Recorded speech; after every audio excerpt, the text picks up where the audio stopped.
Sugar mill को बर्बाद करने वाले कांग्रेसी लोग थे। जो मजदूर विरोध करता था उसका कत्ल कर दिया था। हमारी गाड़ी में फास्टैग पर पैसा कट जाता है और वो सड़कों के फंड के लिए पहुंच जाता है। ये चुनाव भी मोदी जी की लोकप्रियता के नाम पर ही लड़ा और जीता जाएगा, तो आखिर उस चुनाव में हार का असल जिम्मेदार राम मेहरोत्रा किसे माने? मुझे क्या योजना बनानी है, कैसे काम करना है, ये मेरे दिमाग में एक पिक्चर तय है। काशीपुर की निवर्तमान महापौर उषा चौधरी, उनके बीते कार्यकाल से राम मेहरोत्रा कितने संतुष्ट? 2003 में हमने उषा चौधरी जी को चुनाव लड़ाया और उनका निर्दलीय मैदान में आना राम जी के लिए घातक साबित हुआ। नमस्कार दोस्तों, मैं आपका अपना हिमांशु ठाकुर और आप देख रहे हैं आपका अपना चैनल यूटी न्यूज नेटवर्क। दोस्तों, जैसा कि आप सभी जानते हैं कि यूटी न्यूज नेटवर्क पर चल रहा है एक बिल्कुल नया नवेला कार्यक्रम जिसका नाम है कार में सरकार।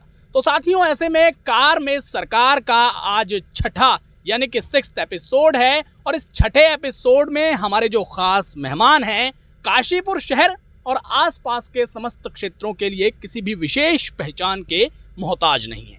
राम मेहरोत्रा जी हमारे साथ मौजूद हैं, जो कि उत्तराखंड पीसीयू के चेयरमैन भी हैं, भारतीय जनता पार्टी के पूर्व जिला अध्यक्ष भी रह चुके हैं, वर्तमान समय में भी भारतीय जनता पार्टी के लिए लगातार निरंतर निष्ठा भाव से कार्य करते हुए नजर आते हैं। आज इनके साथ हम रूबरू हुए हैं, बातचीत करेंगे, इनके मन की बात हम सुनेंगे और अपने मन की बात आज इन्हें सुनाने का प्रयास करेंगे। तो आइए सबसे पहले राम जी का स्वागत करते हैं और बातचीत का सिलसिला शुरू करते हैं। राम जी, सबसे पहले बहुत बहुत स्वागत है।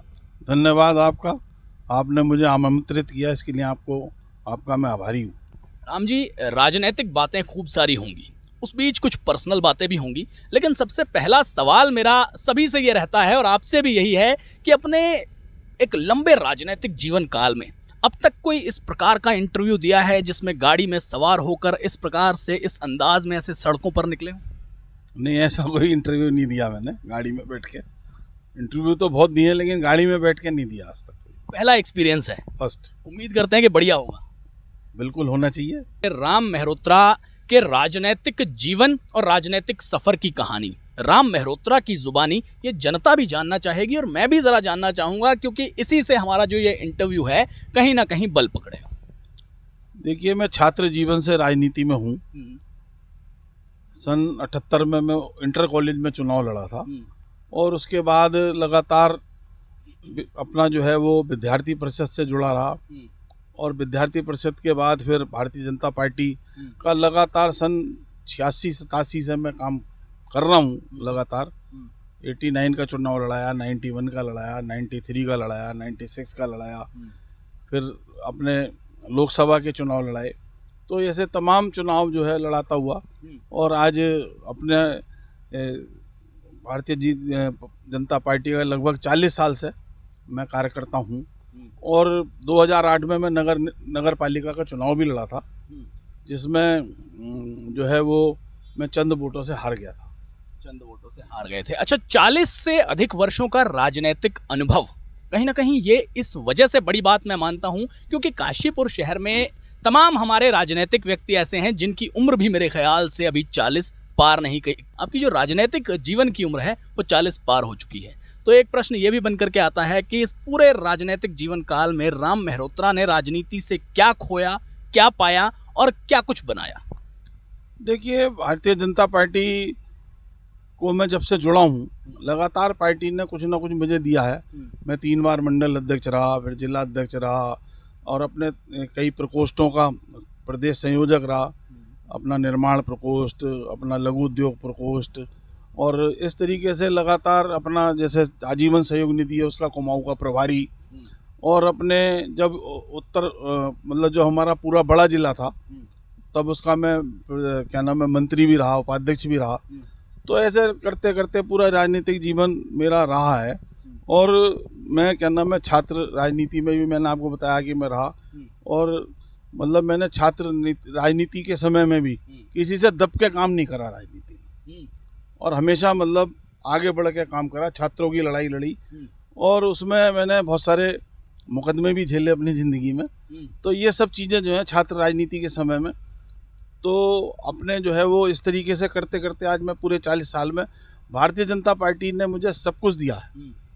वो हमारी पार्टी है, हमें उसने पाला पोसा है। आज उसकी वजह से मैं आपके साथ बैठा हूँ, आपके साथ इंटरव्यू दे रहा हूँ।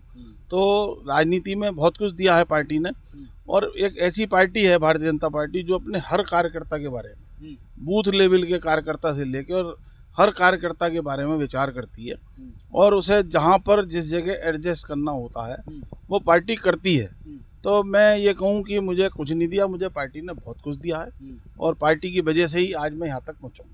आपके तमाम समर्थक हैं तो स्वाभाविक है कि भाई विरोधी तो जरूर होंगे। उन्हीं विरोधियों में से कुछ लोग आए दिन इस प्रकार की बातें चलाया करते हैं कि राम मेहरोत्रा वो शख्सियत हैं जो राजनीति में केवल अपनी बिजनेस पॉलिटिक्स को हाइप देने के लिए मौजूद हैं। कहीं ना कहीं बिजनेस पॉलिटिक्स पे आप खासा ध्यान देते हैं, ऐसा आरोप है। देखिए, मेरा बिजनेस जो है ना वो पॉलिटिक्स पे आधारित नहीं है, और ना मेरा कोई बिजनेस से कोई लेना देना है। वो ये बात मुझे इग्नोर करने के लिए करते हैं, जबकि वो जो है वो उन लोगों को ऐसा लगता है कि अगर राम मेहरोत्रा को कोई चुनाव लड़ने का मौका मिल गया या कोई ऐसी स्थिति पैदा हो गई तो ये इस बार जो है हमें सबको पीछे छोड़ देगा, और निश्चित रूप से हम जो है वो बैकग्राउंड में चले जाएंगे। और वो इसलिए जो है वो मेरी बात को ना राजनीतिक रूप से करने की बात करते हैं, क्योंकि कहीं ना कहीं जैसे मैं एक बार प्रदेश में मुझे किसान मोर्चे का प्रदेश अध्यक्ष बनाने की बात हुई थी, तो उस टाइम पे कह दिया कि अरे किसान कहाँ है, तो क्या नाम है व्यापारी आदमी है। जबकि मेरा पूरा परिवार सिर्फ किसान है, मैं भी किसान परिवार से हूँ, और मैं आज भी किसानी करता हूँ। जो लोग कह रहे थे कि मैं किसान नहीं हूँ, वो खुद खेती नहीं करते होंगे, मैं आज भी खुद खेती करता हूँ। मेरे पास ट्रैक्टर है, सारे इम्प्लीमेंट हैं, और मैं अपने आप खेती करवाता हूँ। अच्छा, आपने खेती किसानी की बात अपनी मर्जी से छेड़ दी है। हवा बनाई जा रही है हमारे पूरे भारत देश में कि भाई देश का जो किसान है, किसान और मजदूर है, वो भाजपा की खुली खिलाफत में है, क्योंकि भाजपा किसानों और मजदूरों की सबसे बड़ी दुश्मन है। इस प्रकार की बातों को लेकर के एक किसान के नजरिए से क्या सोचते हैं आप? देखिए, किसानों के पक्ष में, किसानों के बारे में भारतीय जनता पार्टी ने आज तक जितना सोचा किसी पार्टी ने नहीं सोचा।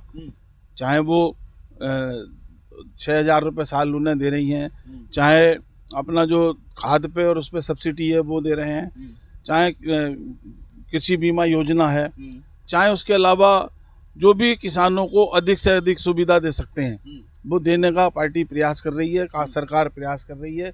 ये खाली एक मुद्दा बनाया हुआ है विरोधी पार्टियों ने कि क्या नाम है किसान विरोधी है। कभी किसान विरोधी नहीं है, और किसानों के लिए जितनी योजनाएं हमारी केंद्र सरकार ला रही है, राज्य सरकारें ला रही हैं, उतनी योजनाएं आज तक कोई नहीं लाया। किसानों की पक्षधर पार्टी है, मजदूरों की पक्षधर पार्टी है। जो आज 80 करोड़ लोगों को फ्री अनाज दिया जा रहा है उसमें मैक्सिमम मजदूर लोग हैं।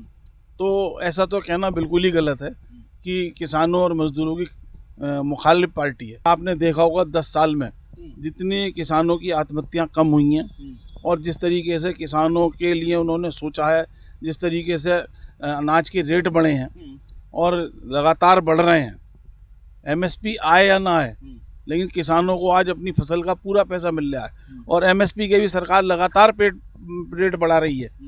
तो मतलब इतने रेट कभी नहीं बढ़े जितने इन 10 सालों में MSP के रेट बढ़े हैं। तो ये तो सब कहने की बातें, और एक गुट बना हुआ है जो केंद्र में मोदी जी का विरोध करता है, और वो गुट जो है वो हमेशा यही कहता है कि किसान विरोधी सरकार है। बात काशीपुर की करना चाहूँगा। काशीपुर में एक और जो विपक्ष है और विपक्ष से जुड़े विपक्ष की मानसिकता के जो लोग हैं वो कहते हैं कि भारतीय जनता पार्टी के तमाम नेताओं ने काशीपुर को मिलजुल करके जो है बर्बाद करना और गर्त में ले जाने का प्रयास किया, और वो काम लगातार कर रहे हैं। और दूसरी ओर जो जनप्रतिनिधि हैं काशीपुर के, वो हर बार यही कहते हैं कि हमसे जितना हो सकता था, हम जितना कर सकते थे, उतना हमने काशीपुर के विकास में 4 चांद लगाने के लिए प्रयास किया। ऐसे में राम मेहरोत्रा व्यक्तिगत रूप से, गैर राजनीतिक व्यक्तिगत रूप से क्या सोचते हैं कि काशीपुर की दिशा और दशा वर्तमान में क्या है?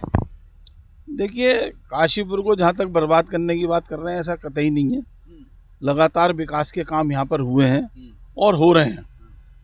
चाहे यहाँ पर IIM आया हो, चाहे यहाँ पर अभी जो सरकार ने ITC को लैंड हैंड ओवर करी, ITC एक 10,000 करोड़ का बड़ा बनाने चली है, चाहे वो अपना सुगंध पार्क क्या कहलाता वो वो आया है। इस तरीके से और भी तमाम इंडस्ट्री आई है और तमाम विकास के काम हुए हैं। हाँ, एक दिक्कत रही जो हमारा ये फ्लाईओवर था, इससे यहाँ की जनता को थोड़ी दिक्कत आई और वो दिक्कत स्वाभाविक भी थी कि जो काम 2.5-3 साल में होना था उसमें 6 साल लग गए। लेकिन आज वो चीज़ें सब खत्म हो चुकी हैं और अभी सरकार ने हमारे यहाँ जो काशीपुर की द्रोणासागर माइनर है उसके लिए 28 करोड़ रुपए बाईपास के लिए दिए हैं और जो हमारी काशीपुर की मेन जो लक्ष्मीपुर माइनर है उसके लिए भी 26 करोड़ रुपए का उन्होंने एक योजना दी है और उसका काम शुरू हो गया है, उसे बंद करने का और उस पर रोड बनाने का काम। तो ये धीरे धीरे विकास के काम हो रहे हैं काशीपुर में और भी सड़कों के और उसके बहुत सारे काम हुए हैं, लेकिन विकास कभी रुकता नहीं है, विकास हमेशा होता है। कांग्रेस के काल में भी होता था? नहीं, कांग्रेस के काल में भी हुआ है लेकिन वो कुछ समय हुआ, लेकिन उसके बाद फिर कांग्रेस ने भी यहाँ पर बर्बादी करा। 10 साल उनके एमपी रहे, कुछ नहीं हुआ, उनके एमएलए रहे, कुछ नहीं करा उन्होंने।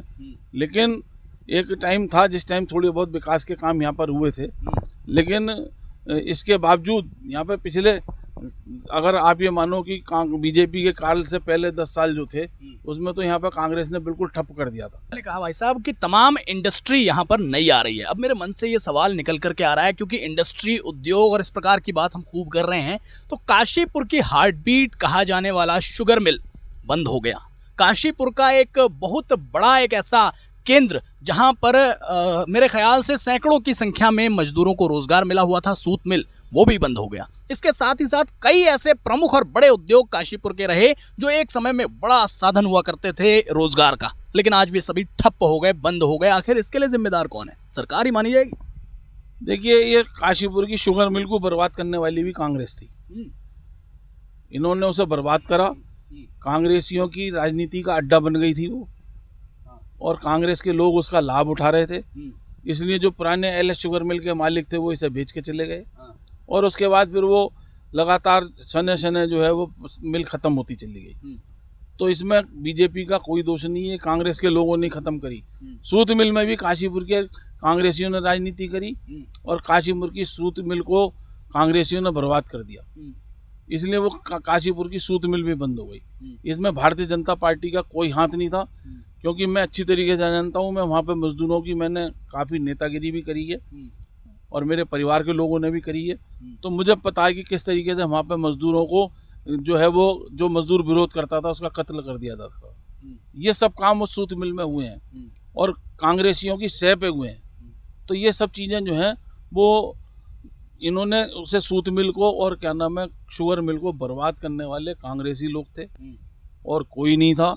ये सब आरोप हैं कि भारतीय जनता पार्टी ने बर्बाद कर दिया।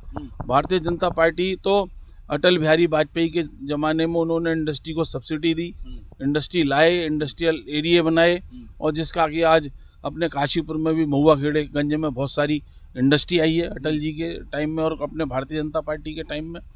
और इसके अलावा जो है वो आज भी जैसे अरोमा पार्क मैंने अभी आपको बताया आया है, और भी इंडस्ट्रियाँ यहाँ पर आ रही हैं। टीवी अपने इसकी कैमरे की फैक्ट्री आई है बहुत बड़ी। इस तरीके के बहुत सारे काम हो रहे हैं और ये काशीपुर को जो बर्बाद करने की बात कर रहे हैं ना आप, ये सारी की सारी ये कांग्रेस के लोगों के षड्यंत्र हैं जिन्होंने इसे बर्बाद करा। कांग्रेस ने कुल मिलाकर काशीपुर को बर्बाद करने का काम किया और अब काशीपुर को आबाद करने का काम भाजपा कर रही है, ये आप कहते हैं। अब बात करेंगे लोकसभा चुनाव की। उत्तराखंड में लोकसभा चुनाव निपट चुके हैं, सकुशल निपट चुके हैं। लोकसभा चुनाव में खूब इस बात का हो हल्ला हुआ कि अब की बार 400 पार, मोदी जी के चेहरे पर लोकसभा चुनाव लड़ा गया। अब निकाय चुनाव का बिगुल बज गया है। निकाय चुनाव को लेकर के क्या लगता है, किस प्रकार से आपकी पार्टी तैयार है और क्या कुछ खेला करने वाली है? देखिए, भारतीय जनता पार्टी की चुनाव के संबंध में हर समय तैयारी रहती है और जब हम विधानसभा का चुनाव लड़ने जा रहे थे तब भी पूरी हमारी तैयारी थी। उसके बाद हम लोकसभा का चुनाव हमने लड़ा, उसकी विधानसभा के चुनाव के बाद से तैयारी शुरू हो गई और जिस दिन से लोकसभा का चुनाव समाप्त हुआ है, वोटिंग हुई है, उस दिन से हमारी लगातार नगर निगम के चुनाव की, नगर पालिकाओं के चुनाव की तैयारी चल रही है। पार्टी उसके लिए पूरी तरीके से सक्रिय हो गई है, एक एक कार्यकर्ता सक्रिय हो गया और सब अपने चुनाव के काम में लग गए और पार्टी के दिशा निर्देश पर उस पर काम कर रहे हैं। अच्छा भाई साहब, कहीं ना कहीं ये बात देखी गई, सुनी गई और समझी भी गई कि लोकसभा चुनाव तो भारतीय जनता पार्टी मोदी जी की लोकप्रियता और उनके चेहरे पर लड़ रही कहीं ना कहीं, लेकिन अब सवाल ये आता है कि क्या उत्तराखंड में निकाय चुनाव जैसे जो चुनाव है, जो क्षेत्रीय स्तर के चुनाव हैं, जिनमें मोदी जी का नाम वैसे नहीं आना चाहिए मुख्य रूप से, कि ये चुनाव भी मोदी जी की लोकप्रियता के नाम पर ही लड़ा और जीता जाएगा? देखिए, हमेशा जो अपना पार्टी का बड़ा नेता होता है उसके नाम पे ही चुनाव लड़े जाते हैं, और चाहे वो मोदी जी हों, हमारे मुख्यमंत्री धामी जी हों, क्योंकि जब हम यहाँ पे चुनाव लड़ेंगे तो धामी जी के नाम पे भी लड़ेंगे, मोदी जी के नाम पे भी लड़ेंगे, और उसके साथ भारतीय जनता पार्टी के नाम पे भी लड़ेंगे। और क्योंकि भारतीय जनता पार्टी का कार्यकर्ता जो है वो एकजुट होकर चुनाव लड़ाता है, तो निश्चित रूप से हमारी इस चुनाव में भारी जीत होने वाली है। और ये मेरा ये मानना है कि कांग्रेस के पास कोई अपना सिस्टम नहीं है, कोई उनके पास कार्यकर्ताओं की टीम नहीं है, कोई उनका नेटवर्क नहीं है, कोई उनकी आज की तारीख में संगठन नहीं है, तो इसलिए जो है वो छितरी और बिखरी हुई कांग्रेस है और भारतीय जनता पार्टी एकजुट पार्टी है। तो ये जो है, ये सारा जो विषय है वो आपकी समझ में खुद भी आ रहा होगा, और निश्चित रूप से ये जो है वो भारतीय जनता पार्टी एकजुट होकर चुनाव लड़ाती है, इसलिए जीतती भी है। ऐसे में अब एक प्रश्न ये भी है कि काशीपुर में भाजपा की राजनीति बीते 40 सालों से कर रहे हैं हमारे काशीपुर की निवर्तमान महापौर उषा चौधरी जी, उनके बीते कार्यकाल से, खासतौर पर सिर्फ बीते कार्यकाल से राम मेहरोत्रा कितने संतुष्ट? देखिए, हर व्यक्ति के काम करने की अपनी एक कार्य प्रणाली होती है, एक विजन होता है। उनका जो विजन था उन्होंने उस हिसाब से काम करा, और ऐसा भी नहीं कि उन्होंने काम नहीं करा, काम उन्होंने किए। और जब मान लीजिए मुझे मौका मिलेगा तो मैं अपने विजन से काम करूंगा। मेरे पास जो है नगर निगम के मैं क्षेत्र के बारे में, मैं एक एक गली के कूचे के बारे में जानता हूँ। पिछले 40 साल से उनमें खेला और बड़ा हुआ हूँ, और 50 साल से, मतलब अपनी जितनी मेरी उम्र हो गई बचपन से। और साथ ही साथ क्या नाम है, मैंने हर गली कूचे में जाकर देखा है। तो मेरे पास एक अलग विजन है काम करने का। मुझे क्या योजना बनानी है, कैसे काम करना है, ये मेरे दिमाग में एक पिक्चर तय है। तो अगर मुझे मौका मिला तो मैं उस पिक्चर पे काम करूंगा, और निश्चित रूप से एक काशीपुर, नया काशीपुर आपको नजर आएगा। आपसे मैंने प्रश्न किया कि उषा चौधरी जी के कार्यकाल पर कितने संतुष्ट हैं, और आपने इसमें बातों बातों में एक बात ये कह दी कि भैया मेरा अलग विजन है, अगर मुझे जनता मौका देगी तो मैं अपने अलग ही विजन से विकास करूंगा। इसका मतलब कमर कस ली है चुनाव में उतरने के लिए? बिल्कुल बिल्कुल 100%। और मैं पार्टी से भी निवेदन कर रहा हूँ कि इस बार जो है सामान्य सीट करें, और मुझे जो है वो सामान्य सीट पर जो है टिकट दें, और मैं उनकी नगर निगम की एक सीट उनकी झोली में अध्यक्ष के तौर पर डालूं, ऐसा मेरा निवेदन है। अच्छा, एक बार पहले भी आप चुनाव लड़ चुके हैं भारतीय जनता पार्टी के टिकट पर, लेकिन चंद वोटों के चलते आपको जो है उस चुनाव में शिकस्त हासिल हुई। अब ये सवाल भी एक बड़ा ज़रूरी है कि उस चुनाव के दौरान की बातों को अगर आप याद करें तो आखिर उस चुनाव में हार का असल जिम्मेदार राम मेहरोत्रा किसे मान? देखिए, उस टाइम कुछ विषम परिस्थितियां रही, और 2003 में हमने उषा चौधरी जी को चुनाव लड़ाया था। उन्हें हम नए पार्टी में मैं लेके आया था, मैंने उन्हें चुनाव लड़ाया था, और उन्हें सफलता भी हासिल हुई थी। तब वो राजनीति में नहीं थी, लेकिन किन्हीं कारणों से वो जो है वो 2008 में वो चुनाव में निर्दलीय खड़ी हो गई, और उन्होंने काफ़ी वोट काट दिए, जिसकी वजह से मैं कुछ थोड़े से अंतर से करीब 2200-2300 वोट से चुनाव हार गया।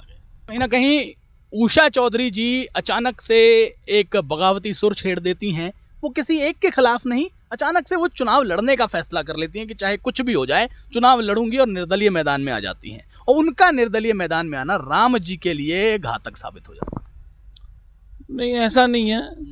देखिए, तब की परिस्थितियों में और अब की परिस्थितियों में बहुत फर्क है, और हो सकता है कि इस बार वो ऐसा ना करें, और शायद नहीं करेंगी।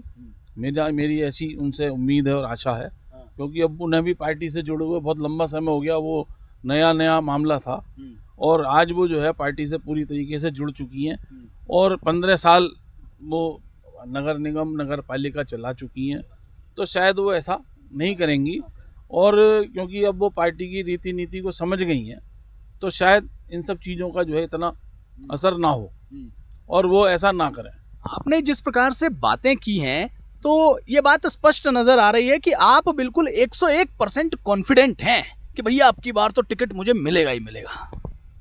देखिए साहब, मैं पहले भी आपसे कह चुका हूँ कि इस बार टिकट मुझे मिलना है। हाँ। मैंने संगठन से हर तरीके से निवेदन कर दिया है। हाँ। और क्योंकि मेरी आयु भी 60 को पार कर गई है, तो मैं ये चाहता हूँ कि मेरा ये है कि लास्ट चांस मान के चल रहा हूँ कि मैं एक बार ये मुझे मौका मिले और मैं जो है एक बार चुनाव लड़के फिर मैं किसी अगले अपने पार्टी के व्यक्ति को मौका दूं। मेरा कोई इससे चिपकने का इरादा नहीं है। मतलब ये बात भी आप कह रहे हैं कि इस बार अगर पार्टी मुझे मौका देगी तो अगली बार मैं कोशिश करूंगा कि किसी अन्य योग्य व्यक्ति को मैं खुद से मौका दे दूं।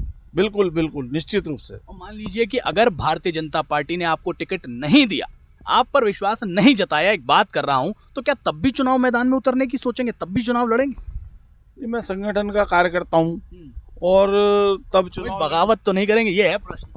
देखिए ऐसा है कि बगावत करने का तो सवाल ही नहीं है। पार्टी जो है वो हर तरीके से विचार करके ही टिकट देती है। अगर उन्हें लगेगा कि मुझसे ज़्यादा कोई योग्य व्यक्ति है तो वो उसे टिकट देगी और उसमें मेरा कोई बगावत करने का सवाल ही नहीं है। मतलब जिसे भी टिकट अगर पार्टी देगी, वैसे तो आप आश्वस्त हैं कि आपको ही मिलेगा, लेकिन अगर आपको नहीं भी मिलता तब भी बगावत का तो कोई सवाल ही पैदा नहीं होगा, ये बात स्पष्ट है। अब अंतिम सवाल है मेरा आपसे, राम मेहरोत्रा का काशीपुर के विकास, काशीपुर के चौमुखी विकास के लिए क्या थीम है, क्या कुछ सोच के रखा है? क्योंकि देखिए जब चुनाव मैदान को लेकर के 100% कमर कस के तैयार हो गए ना, तो विजन तो बना ही लिया होगा। देखिए काशीपुर में भी विकास के बहुत सारे काम होने हैं और मैं कह रहा हूँ ना कि हर व्यक्ति का अलग अलग विजन होता है। काशीपुर का सड़कों का सौंदर्यीकरण, काशीपुर की जो है पार्कों का सौंदर्यीकरण, काशीपुर में अपने जो द्रोणा सागर है, गिरिताल है, इसका सौंदर्यीकरण, इससे हम बहुत कुछ रेवेन्यू भी जनरेट कर सकते हैं और हम इसे बहुत सुंदर भी बना सकते हैं और काशीपुर के लोग उसको देखने जाएं ऐसा भी हम उसे कर सकते हैं। तो ये बहुत सारी चीज़ें ऐसी हैं जो दिमाग में हैं और उन्हें धरातल पर लाने के लिए जो है वो मेयर का चुनाव जीतना जरूरी है। मेयर का चुनाव जीतना जरूरी है। राम जी रियल एस्टेट के बादशाह कहे जाते हैं कहीं ना कहीं, और वो जो बादशाहत है वो आपने अपनी जुबान से कह करके बता दिए, बड़ा डिप्लोमेटिक जवाब दिया कि बहुत कुछ ऐसा करना है जिससे कि धन अर्जन भी काशीपुर के खेमे में आ सके। बिल्कुल, देखिए जब कोई सरकार कोई काम करती है तो उसका उद्देश्य ये रहता है कि विकास भी हो और रेवेन्यू जनरेट भी हो। देखिए जैसे नितिन गडकरी जी जो हैं वो पूरे देश में उन्होंने सड़कों का जाल बिछा दिया, मोदी जी और उनके सहयोग से आज पूरे देश में सड़कों का जाल बिछा हुआ है, लेकिन उससे रेवेन्यू का जनरेशन भी हो रहा है। आज आने वाले 5 साल में स्थिति ये हो जाएगी कि सड़कें ही सड़कों को बनाएंगी। तो ये है ना कि ये जो रेवेन्यू जनरेशन है ये मतलब एक दूसरे का पूरक होता है। आपने देखा कि आज हम टोल देते हैं, हमें टोल देते हुए कोई तकलीफ नहीं होती। पहले हम सोचते थे, पहले जब कभी जिला पंचायत के टोल होते थे ना, अब यार ये रास्ते में रोक के खड़ा हो गया 10 रुपये मांग रहा है, बताओ यार हद हो गई। लेकिन आज हम सोचते ही नहीं, हमारी गाड़ी में फास्ट टैग पे पैसा कट जाता है और वो सड़कों के फंड के लिए पहुंच जाता है। और निश्चित रूप से गडकरी जी ने भी ये बात कही कि आने वाले समय में सड़कें ही, उनका भी कहना यही, सड़कें ही सड़कों को बनाएंगी। इसी तरह रेवेन्यू ही जो है वो शहर का विकास करेगा और रेवेन्यू लाने के लिए भी एक विजन होता है। जब आदमी सीट पे बैठता है तो अपना रेवेन्यू कैसे लाना है प्रदेश शहर के लिए, उसके लिए भी बहुत सारी योजनाएं होती हैं। अपने प्रोजेक्ट बनाने पड़ते हैं, प्रोजेक्ट बना के आप लेके जाओगे और उसे सरकार से अप्रूव करा के लाओगे, उसके लिए भी एक दमखम चाहिए होता है। तो ये सारी चीजें जो है चाहिए। चलिए तो बहुत धन्यवाद राम मेहरोत्रा जी। तो साथियों आपने सुना काशीपुर के कद्दावर और एक वरिष्ठ भाजपा नेता राम मेहरोत्रा जी को, जिन्होंने इंटरव्यू की शुरुआत में तो इतने कोमल कोमल जवाब दिए जिससे कि मुझे लगा कि भाई ये इंटरव्यू तो यूं ही निपट जाएगा, लेकिन अंत में इन्होंने जिस प्रकार से डिप्लोमेटिक जवाब दिए हैं इससे आप भी समझ रहे होंगे कि कहीं ना कहीं राम जी बहुत कुछ सोच कर तो बैठे हैं। अब ऐसे में इनका कहना है कि इस बार मैं चुनावी मैदान में उतरने के लिए पूर्ण रूप से तैयार हूं। काशीपुर की जनता क्या सोचती है इनके बारे में आप कमेंट सेक्शन में लिख करके बता सकते हैं। धन्यवाद।